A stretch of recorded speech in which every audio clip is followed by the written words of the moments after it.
Hello, this is Ionic chemistry wala and Ionic teaching. Today I am going to teach you the chapter number 3, metals and non-metals, and this is the chapter number 3, metals and non-metals, and we are discussing the chapter topic properties of ionic compound. So my dear student, welcome in my channel.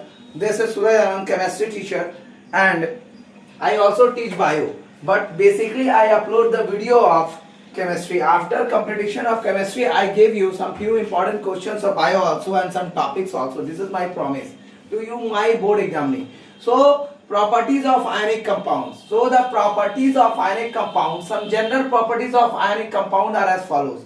The properties of ionic compound, we already discussed the formation of ionic compound. After the formation of ionic compound, this is going to be clear the properties. So the properties of ionic compound, first is the physical state. Let us see what are the physical states of ionic compound. It is very hard to draw the ionic compound crystal lattice here because this is a whiteboard and it going to be slippery. So that is I try to make the lattice of sodium chloride crystal lattice of chlorine and sodium. That should maybe, as according to my view, this may be helpful to you.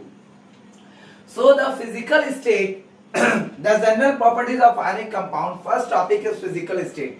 Ionic compound are solids. Ionic compound are basically solids. So they are exist as a network of oppositively charged cation. The network of oppositively charged cations, that is anions, cations and anions.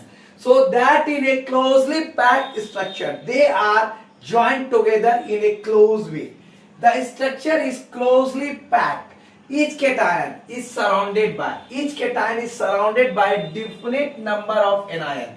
Each cation is surrounded by a definite number of anion and vice versa, as shown in figure. That you see, each cation is connected, surrounded by a definite number of anion, and that as you seen in the figure. So ionic compounds are somewhat hard. Ionic compounds are somewhat, some extent, to be the hard due to the strong forces of attraction applied between the positive and negative ions. There is a strong force of attraction between the positive and negative ions. So these compounds are generally brittle. These compounds are generally brittle and break into the pieces when force is applied. So this compound, somewhat is it hard, but when you are going to be brittle it and you are going to hammer it, it should be converted into the